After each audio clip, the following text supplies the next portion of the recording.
الحمدللہ والصلاة والسلام علی رسول اللہ اما بعد فاعوذ باللہ من الشیطان الرجیم بسم اللہ الرحمن الرحیم رب اشرح لی صدری ویسر لی امری واحلل عقدۃ من لسانی یفقہوا قولی آمین یا رب العالمین۔ السلام علیکم ورحمۃ اللہ وبرکاتہ۔ آج کا ہمارا ہے جی لیسن نمبر 16، بسم اللہ الرحمن الرحیم۔ یہ وہی مرکب اضافی کا ہی سلسلہ بھی چل رہا ہے، یہ تیسرا لیسن ہے اس پہ، اور یہ آخری ہے۔ مرکب اضافی اس کے ساتھ پورا ہو جائے گا۔ اور یہ جو مرکب اضافی پیچیدہ لکھا ہوا نا، پیچیدہ سے مراد ویسے تو یوں لگتا ہے کہ جیسے کوئی بہت مشکل چیز ہے، شاید پیچیدہ ایسی چیز کو ہم سمجھتے ہیں نا جو سمجھ میں نہ آنے والی ہو، تو لیکن ایسی بات نہیں ہے، یہ سمجھ میں آنے والی ہے۔ پیچیدہ اس کو اس لیے کہا ہے کہ یہ تھوڑا سا لمبا ہوتا ہے، اس میں یعنی دو سے زیادہ اسماء استعمال ہوتے ہیں، تو بس پیچیدہ ہونے کا مطلب صرف یہ ہے۔ اچھا، اس کے ساتھ اگر ہم پچھلے لیسن کو کنیکٹ کریں تو اس سے زیادہ آسانی ہوگی۔ مثلا ہم نے پچھلے دو لیسن جو کیے ہیں، لیسن نمبر 14 میں ہم نے شروع کیا تھا مرکب اضافی،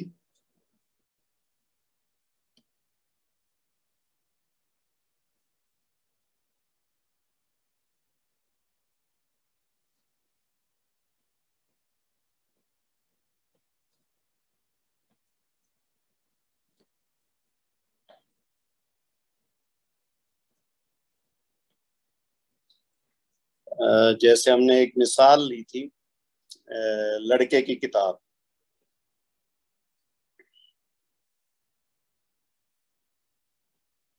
ہم نے کہا تھا کہ یہ کتاب جو ہے یہ پہلے استعمال ہوگی عربی میں جب ہم مرکب اضافی بنائیں گے، اور جو لڑکا ہے یعنی جس کی وہ چیز ہے اس کا نام ہم بعد میں استعمال کرتے ہیں، اور یہ والا حصہ کہلاتا ہے مضاف، اور یہ والا حصہ کہلاتا ہے مضاف الیہ۔ مطلب یہ ہے کہ ایسی چیز جس کو نسبت دی جائے وہ ہوتا ہے مضاف، اور جس کی طرف نسبت دی جائے وہ ہے مضاف الیہ۔ تو جیسے یہ مثال ہم نے کی تھی لڑکے کی کتاب، تو ہم نے کہا تھا کتاب پہلے آئے گا عربی کرتے ہوئے، اور لڑکے کی ہم نے کہا تھا کہ جو ہے وہ بعد میں آئے گا۔ اب ہم نے اس میں خاص چیز جو سیکھی تھی مضاف اور مضاف الیہ کے حوالے سے، وہ یہ تھی کہ جو مضاف ہے اس کے ساتھ نہ تو الف لام لگے گا اور نہ ہی وہ تنوین کی شکل میں آئے گا، تو لہٰذا یہ الف لام کی شکل میں یعنی جو معرفہ شکل ہے اس طرح نہیں آئے گا معرف باللام، تو اس کو ہم نہ ہی تنوین کے ساتھ لکھیں گے، تو یہ کتابو ہوگا، کتابن نہیں ہوگا۔ اسی طرح یہ دو چیزیں ہو گئی مضاف کے ساتھ، کہ الف لام بھی نہیں ہوگا اور تنوین بھی نہیں ہوگی۔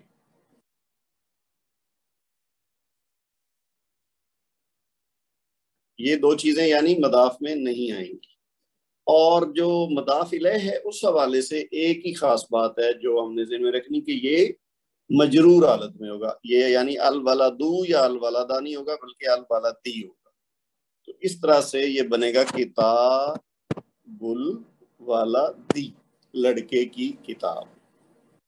اچھا، یہ ہم نے کر لیا۔ اس کے بعد پھر ہم نے دیکھا تھا کہ جی اگلے لیسن میں کہ جی تسنیہ حالت اگر ہو، یعنی ایک سے زیادہ چیزیں ہوں، دو بھی ہو سکتی ہیں اور دو سے زیادہ بھی ہو سکتی ہیں، تو پھر ہم اگر اسی مثال کو لے لیں تو کتاب کی جگہ اگر ہم کہہ دیں لڑکے کی دو کتابیں، تو اب دو کتابیں ہوں گی تو پھر ہمیں عربی کے لحاظ سے ہم نے جیسے پڑھا ہے مثنیٰ کیسے بناتے ہیں، تو اس مثال کو ہی اگر ہم دیکھیں تو یہ کتاب کی جگہ بنتا ہے پھر کتابانی۔ ٹھیک ہے، ہم نے پڑھا ہے نا اس میں تسنیہ والے لیسن میں کہ کتاب ان سے کتابانی۔ اب لڑکے کی دو کتابیں ہوگا تو اب ہم دیکھیں گے کہ الوالدی تو ہم نے دیکھ لیا کہ ویسے ہی آئے گا، لیکن کتابانی کا ہم نے کیا دیکھا کہ جب نون آئے آخر میں تو اس نون کو ہم ہٹا دیتے ہیں، تو یہ کیا بنے گا کتاب الولدی، یعنی اس صورت میں یہ پھر جو حمزہ ہے اس کے اوپر زبر نہیں لگے گی، اور یہ ڈائریکٹ جو با کا زبر ہے یہ لام کے ساتھ ملا کے ہم پڑھیں گے تو ہم کہیں گے کتاب بل والدی. یہ ہے اس کی رفعی حالت. لیکن نسبی اور جری حالت بھی ہو سکتی ہے.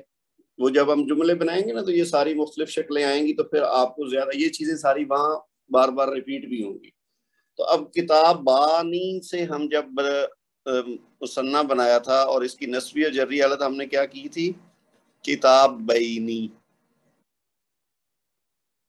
کتاب بینی ٹھیک ہے، یعنی دو کتابیں. جب کسی وجہ سے یہ لفظ نسبی یا جری حالت میں ہو تو ہم کیا کہتے ہیں؟ کتاب بانی کی بجائے کتاب بینی. تو اب جب ہم اس کو اس کے ساتھ ملائیں گے الولدی یعنی لڑکے کی دو کتابیں، تو اس کا یہ ہم نے جیسے کہا کہ نون ہٹ جائے گا. نون ہٹائیں گے تو یہ کتاب بئی ہو گیا. تو ٹھیک ہے، یہ بن جائے گا.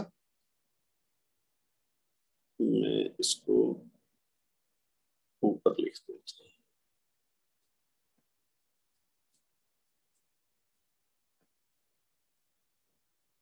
کتاب بئی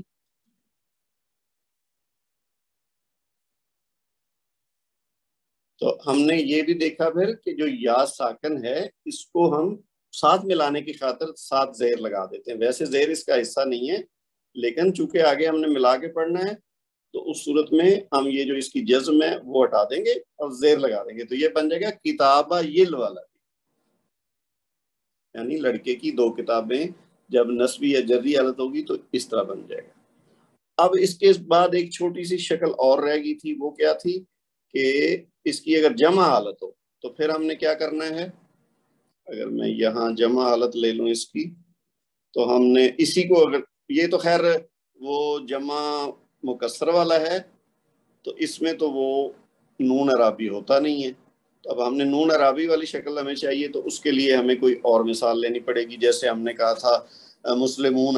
اب دیکھیں مسلمون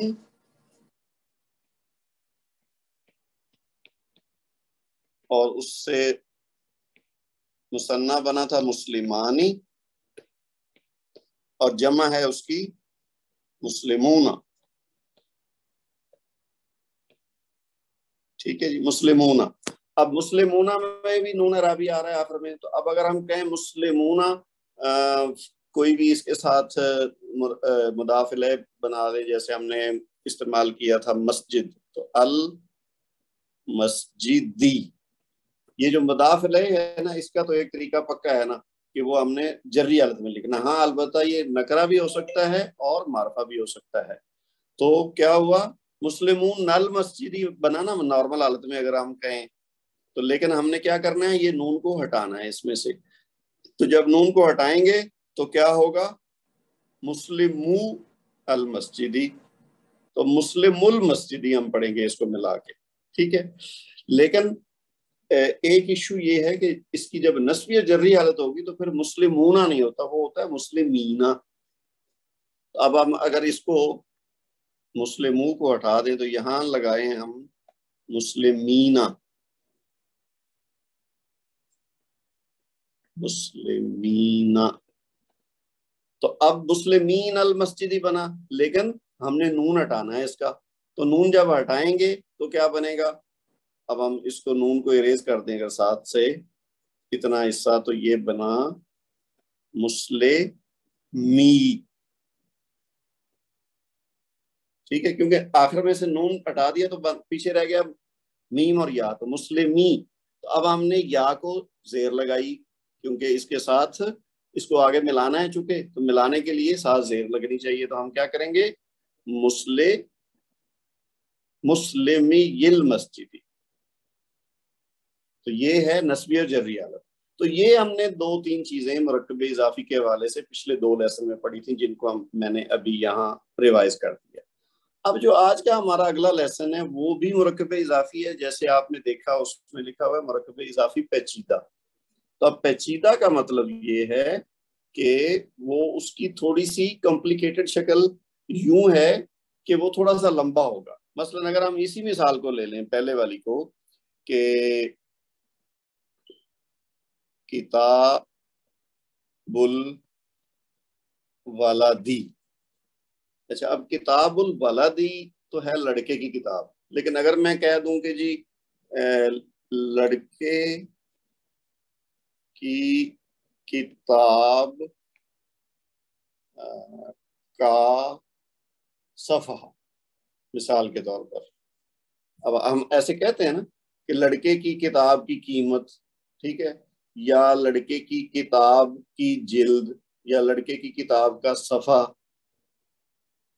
جیسے ہم نے بات کرنے کی جی اس لڑکے کی کتاب کا صفحہ نمبر 3 پھٹا ہوا ہے، فرض کیا یہ ایسا ایک جملہ ہو، تو اب اس میں لڑکے کی کتاب کا صفحہ یہ والا حصہ اس جملے میں جو ہوگا یہ اس کا ترجمہ ہمیں کرنا پڑے گا.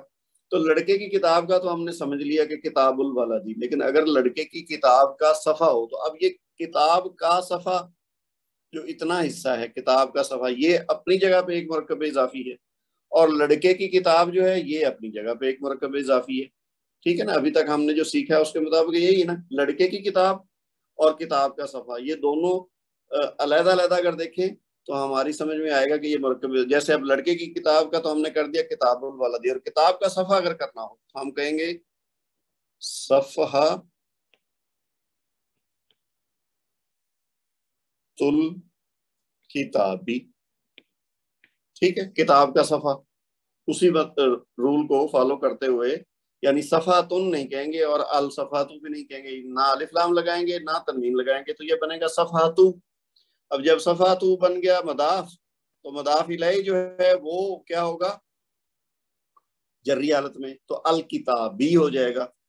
یہ ساتھ الف لام لگا لیں کیونکہ کتاب ہے نا، اگر ہوتا نا ایک کتاب تو پھر ہم کر دیتے کتابن، اب یہ ہے کتاب تو یہ معرفہ حالت میں آئے گا الکتابی. تو یہ وہ بنا کتاب الولدی اور یہ بنا صفحات الکتابی. اب ہم نے چونکہ ان دونوں کو ملا کے ایک مرکب اضافی بنانا ہے، یعنی لڑکے کی کتاب کا صفحہ. تو اب آپ جیسے جانتے ہیں کہ ہم جب عربی میں کرتے ہیں تو اردو والے جو مرکب اضافی اس کے آخر سے شروع کرتے ہیں اس کے. تو اب جیسے تھا نا لڑکے کی کتاب تو ہم کتاب سے شروع کرتے ہیں کتاب الولدی، اور اسی طرح کتاب کا صفحہ ہے تو ہم صفحہ سے شروع کرتے ہیں صفحۃ الکتابی. تو اب ہم نے جب کرنا ہے نا پورے کو لڑکے کی کتاب کا صفحہ، تو اب ہم صفحہ سے شروع کریں گے. ٹھیک ہے، سب سے پہلے کیا آئے گا صفحہ. اب ویسے تو اس کو اگر ہم پورا دیکھیں تو یہ ہے صفحاتن، اس سے پیچھے کیا ہے کتاب، تو وہ ہے کتابن، لیکن یہ چونکہ کتاب ہے تو الکتاب ہوگا. ٹھیک ہے، اس کے بعد لڑکا جو ہے وہ ہے الولد. یہ اب ہم تینوں کو علیحدہ علیحدہ اگر دیکھیں تو ایسے ہے، لیکن اب جب ہم ملائیں گے تو سب سے پہلے صفحہ آئے گا تو صفحہ بنے گا مضاف. ٹھیک ہے، صفحہ تو، اب ہم اس کو صفحاتن نہیں کہیں گے نہ ہی الصفحاتو کہیں گے، تو صفحاتو بن گیا مضاف. تو اس کا مضاف الیہ کیا بنا کتاب. تو اب ویسے تو آ جائے گا صفحۃ الکتابی. ٹھیک ہے، جیسے میں نے یہ اوپر یہاں بھی مثال دے کے آپ کو سمجھایا تھا صفحۃ الکتابی، یہ بن گئی اس کی وہ شکل. ٹھیک ہے، لیکن اب مسئلہ یہ ہے کہ اب ہم نے الولد بھی لگانا ہے کیونکہ لڑکے کی کتاب ہے. تو اب اگر ہم الولد کو لائیں گے یہاں تو وہ بنے گا مضاف الیہ. تو الکتاب جو ہے وہ کیا بنے گا پھر وہ اس کا مضاف بن جائے گا. اور جب مضاف بنے گا الکتاب، اب اگر میں یہاں اس کو لکھ دوں الولدی، یہ تو ہو گیا مضاف الیہ آخری والا، تو یہ تو الولدی اپنی جری حالت میں آ گیا، لیکن اب الکتاب ہی نہیں فٹ آ رہا. تو اب الکتاب یا الکتابی جو ہے اس کو ہم نے چینج کرنا ہے. اس کو چینج کرنے کے لیے کیا کریں گے، اس کو اس کی شکل دیں گے جو کہ مضاف کے رول کے مطابق ہو. تو مضاف کے رول کے مطابق کرنے کے لیے ہمیں اس کو کرنا پڑے گا، ایک تو اس کا یہ الف لام ہٹانا پڑے گا. ٹھیک ہے، اور باقی یہ بنے گا کتابو، لیکن کتابو نہیں رکھنا کیونکہ یہ صفحاتو کا مضاف الیہ بھی ہے. تو اب لہذا یہ آخر میں کیا بنے گا صفحاتو کتاب الولدی، یعنی ہم نے صفحۃ الکتابی جو لکھا تھا اس کا الف لام اس لیے ہٹا دیا ہے کیونکہ اب یہ الولدی کا مضاف بن گیا. تو صفحۃ کتاب الولدی یہ ہمارا پورا اس کا ترجمہ بن گیا لڑکے کی کتاب کا صفحہ. ٹھیک ہے جی. صفحاتو تو پہلا مضاف اور آخری مضاف الیہ. یہ تو وہی ہے جیسے ہم نے پچھلے لیسنز میں سیکھا ہے کہ نہ الف لام نہ تنوین مضاف میں آئے گی, مضاف الیہ آئے گا جزئی حالت میں. نئی چیز ہے یہ بیچ والا جو تیسرا لفظ آ رہا ہے. اب یہ مضاف بھی ہے, اس کا مضاف ہے اور اس کا مضاف الیہ ہے, تو لہذا ہم نے ان دونوں چیزوں کو ذہن میں رکھتے ہوئے کہ اس کے ساتھ الف لام نہیں لگانا اور نہ ہی تنوین لگانی ہے, لیکن یہ مجرور ہوگا اس لیے چونکہ یہ مضاف الیہ بھی ہے اپنی جگہ پہ. تو صفحۃ کتاب الولد. تو یہ آج کا لیسن کا جو ہے نا لب لباب, یہ میں نے آپ کو یہ وائٹ بورڈ پہ ایک طرح سے پچھلے لیسن جو دو ہیں ان کے ساتھ جوڑ کے سمجھا دیا ہے. اب ہم اپنے آتے ہیں اس کی طرف. ہمارا جو لیسن ہے باقاعدہ اس میں دیکھیں گے یہی چیز ہوگی وہاں بھی, لیکن آپ کو انشاءاللہ ابھی زیادہ سمجھ اس کی آ جائے گی. اگر ہم اس کو دیکھیں یہ کیا ہے جی, اب تک ہم نے کچھ سادہ مرکب اضافی کی مشق کر لی ہے, لیکن تمام مرکب اضافی اتنے سادہ نہیں ہوتے, بلکہ بعض میں ایک سے زیادہ مضاف آتے ہیں. ٹھیک ہے, مثلا اس جملے پر غور کریں, اللہ کے گھر کا دروازہ. ابھی اب دیکھیے نا جیسے میں نے آپ کو وہ مثال دی ہے لڑکے کی کتاب کا صفحہ, یہ بالکل اسی وزن پہ دیکھیے, اللہ کے گھر کا دروازہ. تو اس میں دروازہ مضاف ہے جس کا مضاف الیہ گھر ہے, یعنی اگر ہم کہیں گھر کا دروازہ تو اس میں کیا ہے, دروازہ مضاف ہے اور گھر مضاف الیہ ہے. لیکن گھر خود بھی مضاف ہے جس کا مضاف الیہ یہاں اللہ ہے. یعنی اگر ہم اللہ کے گھر کی بات کریں تو یہ خود مرکب اضافی ہے, اور گھر کا دروازہ اللہ کے ایک مرکب اضافی ہے. اب اس کا ترجمہ کرتے وقت یہ بات ذہن نشین رکھیں کہ مرکب اضافی کا الٹا ترجمہ کرنا ہوتا ہے, اس لیے سب سے آخری لفظ دروازہ کا سب سے پہلے ترجمہ کرنا ہے. اور چونکہ یہ مضاف ہے اس لیے اس پر نہ تو لام تعریف آ سکتا ہے اور نہ ہی تنوین. چنانچہ اس کا ترجمہ ہوگا بابو. ٹھیک ہے, دروازے کو عربی میں کہتے ہیں بابن, تو لیکن جب ہم مضاف کے طور پر استعمال کریں گے تو بابو, اور الف لام بھی نہیں لگے گا کیونکہ یہ مضاف کے طور پر یوز ہو رہا ہے. تو اس کے بعد درمیانی لفظ کیا ہے, گھر. تو گھر کا ترجمہ کیا ہوتا ہے, بیتن ہوگا, مضاف الیہ ہے تو اس لیے حالت جر میں ہوگا, اور لیکن ساتھ ہی اللہ کا مضاف بھی ہے, اس لیے اس پر نہ تو لام تعریف آ سکتا ہے اور نہ ہی تنوین آ سکتی ہے. چنانچہ اس کا ترجمہ ہوگا بیتی, یعنی نہ البیت ہوگا اور نہ بیتن ہوگا, بیتن یا بیتن تنوین نہیں آئے گی اور نہ ہی الف لام آئے گا. تو یہ مضاف ہونے کی وجہ سے الف لام کے بغیر ہوگا اور تنوین کے بغیر ہوگا, لیکن مضاف الیہ ہونے کی وجہ سے یہ بیتی یعنی جری حالت میں ہوگا, زیر آئے گی. اس کے بعد اللہ مضاف الیہ ہونے کی وجہ سے مجرور ہوگا. ٹھیک ہے, اس طرح پورے مرکب اضافی کا ترجمہ ہوگا بابو بیت اللہ. تو بابو بیتی کیا ہوا, گھر کا دروازہ, اور بیت اللہ کیا ہوا, اللہ کا گھر. تو مل کے کیا بن گیا, اللہ کے گھر کا دروازہ. یہ وہی ہے جیسے میں نے آپ کو ایک ڈیفرنٹ مثال سے پہلے لکھ کے سمجھایا, یہ اس کی ریپیٹیشن ہوگی. اچھا, اب آپ اس کی مثالیں مزید دیکھیے اور بات پوری ہو جائے گی ہماری. اب دیکھیے جیسے یہ پہلی مثال دی ہوئی ہے نا, اس میں بلکہ 4 الفاظ ہیں. اگر آپ یہاں دیکھیں تو یہ کیا لکھا ہوا ہے جی, بابو بیتی غلام الوزیری. اب یہ کیا ہے, وزیر کے غلام کے گھر کا دروازہ. بات ہو رہی ہے دروازے کی, وہ ہے کس کا, ایک غلام کا ہے جو کہ وزیر کا غلام ہے, اور پھر اس کے گھر ہے اور اس گھر کا دروازہ ہے. تو اب یہ یعنی آپس میں 4 اسما ہیں جن کی نسبت ہے, جن کے درمیان میں اضافت ہے, ایک دوسرے کے ساتھ جڑے ہوئے ہیں.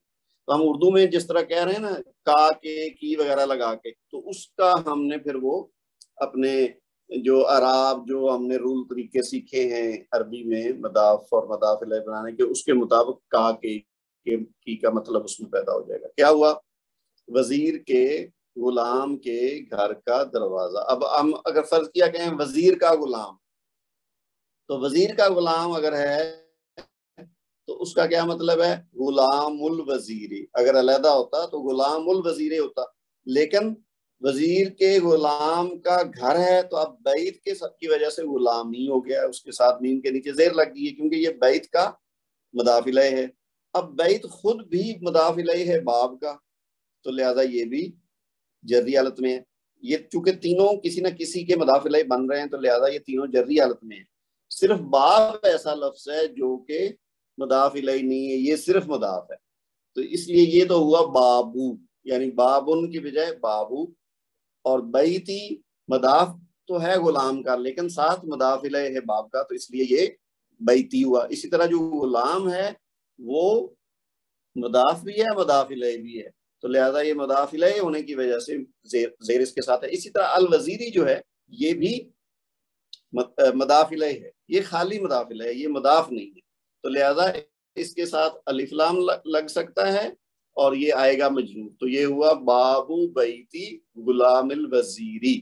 تو یعنی یہ جو پیچیدہ مرکب اضافی ہے یہ صرف یہ نہیں ہے کہ دو کی بجائے تین الفاظ ہوں گے، یہ تین سے زیادہ بھی ہو سکتے ہیں۔ اسی طرح آپ کوئی اور ساتھ اس کے ساتھ لگا دیں، فرض کیا میں کہہ دوں کہ وزیر کے غلام کے گھر کے دروازے کا تالا، اب دیکھیے ایک اور لفظ ساتھ جوڑ دیا، گو کہ عام طور پر اس طرح کے جملے نہیں ہوتے ہیں، یعنی جو بھی بندہ لکھتا ہے یا بولتا ہے وہ اگر بہت ہی لمبا کوئی ایسا بن رہا تو وہ پھر دو جملے بنا لیتے ہیں، لیکن ممکن بہرحال ہے کہ اگر اس کے ساتھ لکھ دیا جائے آخر میں گھر کے دروازے کا تالا، تو پھر وہ باب بھی، جو لفظ باب ہے یہ خود بھی ایک پھر مضاف الیہ بن جائے گا، اور اس سے پہلے تالے کی عربی آ جائے گی کفل، تو وہ کفلو بابی بیتی غلام الوزیری ہو جائے گا، ٹھیک ہے۔ پھر اگر ہم اس میں تالے کے ساتھ اگر کہتے ہیں تالے کی چابی، تو اب پھر ایک لفظ اور ایڈ ہو جائے گا، پھر وہ تالا جو ہے وہ بھی مضاف الیہ بن جائے گا، اور چابی جو ہے مفتاح جو ہے یعنی وہ بن جائے گا پہلے والا مضاف۔ تو اس طرح یعنی ایک سے دو سے زیادہ الفاظ جو جب بھی ملیں گے مرکب اضافی میں تو اس کو ہم پیچیدہ مرکب اضافی کہتے ہیں، تو اس لیے ہم نے اس کا لیسن الگ بنا دیا تھا تاکہ اس کو تفصیل سے ڈسکس کر سکیں اور آپ کو اچھی طرح سمجھ آ جائے۔ اب دوسری مثال دیکھیے، دوسری مثال میں تین الفاظ ہیں، ایک ہے طالبات، ایک ہے مدرسہ اور تیسرا ہے مدینہ، المدینہ۔ تو اس میں کیا ہوا ہے، شہر کے مدرسہ کی طالبات۔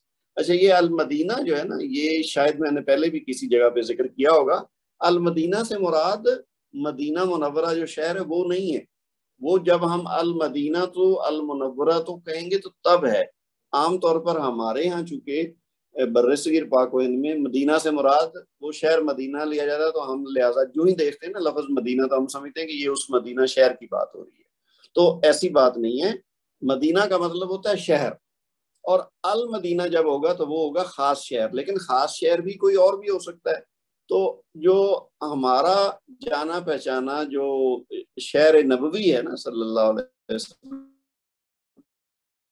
تو اس لیے پورا نام اگر آئے تو وہ ہے مدینہ المنورہ، تو اس لیے اس کی وہ ساتھ صفت ملائیں گے تو پھر وہ پورا نام ہے، لیکن عرف عام میں مدینہ سے مراد مدینہ منورہ ہی دیا جاتا ہے۔ تو یہاں یہ جو مثال دی گئی نا اس میں المدینہ سے مراد مدینہ منورہ نہیں ہے بلکہ کوئی شہر ہے، لیکن وہ معرفہ حالت میں، تو طالبات مدرستی المدینتی یعنی شہر، یہ اب جس طرح میں نے اوپر بتایا نا، تو یہ طالبات مدرستی ایک ہو گیا مرکب اضافی، اور دوسرا کیا ہے مدرسۃ المدینتی، یہ دوسرا ہو گیا۔ اگر ہم سادہ مرکب اضافی دیکھیں تو اس کے اندر دو ہیں، اب دونوں کو جب ملائیں گے تو یہ بن جائے گا، ایک ہو گیا شہر کا مدرسہ اور دوسرا ہو گیا مدرسے کی طالبات، تو ملا کے کیا بن گیا شہر کے مدرسہ کی طالبات۔ تو جو ہم نے اوپر طریقہ سیکھا اسی کے مطابق طالبات مدرستی المدینتی، طالبات مدرسۃ المدینتی۔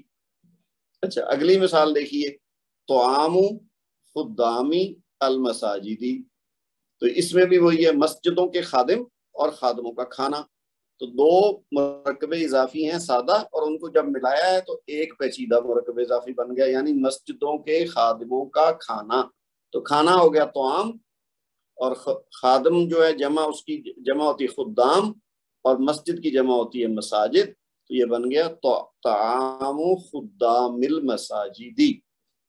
اگلی مثال کیا ہے، حج بیت اللہ، یہ تو ہمارا بہت جانا پہچانا جو ہے نا جملہ ہے یا مرکب ہے کہ اللہ کے گھر کا حج، ٹھیک ہے، تو اللہ کا گھر ایک حصہ ہو گیا اور گھر کا حج دوسرا حصہ ہوا. جب ملایا تو بن گیا اللہ کے گھر کا حج. حجو بیت اللہ ہی. ٹھیک ہے جی. یہ 4 مثالیں ہم نے دیکھی. اس کے بعد آگے ہمارے پاس کچھ نئے کلمات ہیں جو آپ کی جو تمرین ہے اس میں استعمال ہو سکتے ہیں. تو اس انفارمیشن کے لیے دیے گئے ہیں. سعیدن کہتے ہیں شکار کو، بحرن کہتے ہیں سمندر کو، ذل سایہ، مالکن مالک، طیب پاک، صوت کوڑا، فہم سمجھ، جدار دیوار، لحم گوشت، ساعت گھڑی، سعر قیمت، صوت کوڑا. اچھا یہ دوسری بار آ گیا، یہ پہلے بھی آیا تھا. اور جدید یا جدیدت نیا یا نئی. مذکر ہوگا تو جدید اور مؤنث ہو تو جدیدت. اسی طرح یوم الدین، اب یہ خود ہی مرکب اضافی کی حالت میں ہے. یوم الدینی بدلے کا دن، یہ ہماری سورہ فاتحہ میں بھی استعمال ہوتا ہے نا. تو اب آپ اس کے بعد آپ کی ہے ایکسرسائز. ایکسرسائز کیا ہے کہ مندرجہ ذیل کا عربی میں ترجمہ کریں. تو اللہ کے عذاب کا کوڑا، یہ ابھی کوڑے کی عربی آپ نے دیکھ لی، اوپر لکھی ہوئی تھی صوتن. ٹھیک ہے. عذاب تو عربی میں عذاب ہی ہے اور اللہ بھی اللہ ہی ہے. تو اللہ کے عذاب کا کوڑا. اب آپ نے اس کا عربی ترجمہ کرنا ہے دیے گئے اصولوں کے مطابق جو آج کے لیسن میں آپ نے سیکھے. یعنی آپ وہی دیکھیں گے کہ اللہ کا عذاب ایک ہے حصہ، یعنی مرکب اضافی کی سادہ شکل ہے. عذاب مضاف ہے، اللہ مضاف الیہ ہے. اور دوسرا حصہ اس کا عذاب کا کوڑا. تو اس میں کوڑا مضاف ہے اور عذاب مضاف الیہ ہے. تو جب ان کو ملائیں گے تو یہ بن جائے گا اللہ کے عذاب کا کوڑا. یعنی پہلی مثال کو اگر میں دیکھوں تو یہ ہے صوتن. ٹھیک ہے. صوتن اور آگے لفظ ہے عذاب، عذابن اور اللہ. اگر ہم سادہ حالت میں دیکھیں تو یہ ہے ان کی شکل. لیکن اب ہم جب اس کو مرکب اضافی کی شکل دیں گے تو کیا ہوگا؟ ایک تو یہ ہوگا کہ جو صوتن ہے وہ صوتو ہو جائے گا. کیوں؟ کیونکہ یہ مضاف ہے تو اس میں الف لام بھی نہیں لگنا لیکن تنوین بھی نہیں لگنی، تو طا کے اوپر ایک پیش رہے گی. جب عذابن جو ہے اب یہ چونکہ مضاف بن رہا ہے اللہ کا لیکن مضاف الیہ ہے صوتو کا، تو لہذا یہ جری حالت میں آئے گا. تو لہذا اس کی جو تنوین ہے یہ ختم ہو جائے گی اور اس کے نیچے لگ جائے گی زیر صوتو عذابی. اور اب چونکہ اللہ تو ہے اصلی شکل میں لیکن اس کو ہم نے مضاف الیہ میں لانا ہے تو لہذا یہ مجرور ہوگا. تو مجرور حالت میں کریں گے تو اس کی ہم جو پیش ہے یعنی دمہ ہے، سوری یہ سارا مٹ گیا. اچھا یہ آ گیا واپس. تو اللہ کا ہم یہ جو پیش ہے یہ ہٹا دیں گے اور اس کے نیچے لگا دیں گے زیر. تو یہ کیا بنا؟ صوتو عذاب اللہ، اللہ کے عذاب کا کوڑا. اللہ تعالیٰ ہمیں اپنے عذاب سے محفوظ رکھے. تو یہ بہرحال یہ قرآن پاک میں بھی یہ چونکہ الفاظ استعمال ہوئے ہیں تو یہ آپ کو سمجھنے میں آسانی ہوگی کہ صوتو عذاب اللہ، اللہ کے عذاب کا کوڑا. اسی اصول کے مطابق، اسی طریقے کے مطابق آپ نے یہ ساری جو مثالیں دی گئی ہیں ان کا عربی ترجمہ کرنا ہے.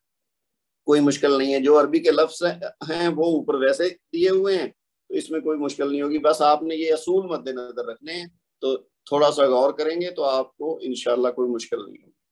اچھا اگلا جو کوشچن ہے وہ ہے مندرجہ ذیل میں سے مرکب توصیفی اور مرکب اضافی کی نشاندہی کریں. اب آپ کو پتہ ہے مرکب توصیفی ہم پہلے پڑھ چکے ہیں اپنا ایک پورا لیسن، اور اس کو آپ کو یاد ہوگا کہ ایک موصوف ہوتا ہے اور دوسری صفت ہوتی ہے. وہ دونوں دو اسماء کا مرکب ہوتا ہے جس میں ایک موصوف ہوتا ہے دوسری صفت ہوتی ہے، اور وہ دونوں ایک دوسرے سے مطابقت رکھتے ہیں 4 لحاظ سے. ٹھیک ہے. ان اصولوں کو آپ ذہن میں رکھیں گے تو آپ کو فوراً پتہ چل جائے گا کہ اس میں مرکب توصیفی کون سا ہے. اور مرکب اضافی تو ہم نے ابھی پڑھے ہیں 3 لیسن. تو لہذا آپ نے صرف یہ بہت آسان ہے، اگر آپ کو اصول سمجھ آ گیا نا مرکب توصیفی کے کیا ہیں اور مرکب اضافی کے کیا ہیں، تو اس میں صرف پہچان کرنی ہے، آپ نے ٹک کر دینا ہے. مثلا اگر اجر المحسنین مرکب اضافی ہے تو آپ نے اس کو ٹک کر دیا. ٹھیک ہے. اسی طرح اگر ابدانی صالحانی مرکب توصیفی ہے تو یہاں اس کو یہ ٹک کر دیں گے. اسی طرح آپ نے یہ والا کوشچن پورا کرنا ہے. ٹھیک ہے جی. یہ آپ کا دوسرا کوشچن ہو گیا. اور یہ بلکہ اگلے پیج پہ بھی کچھ اور ہیں وہی مرکب توصیفی اور مرکب اضافی والے.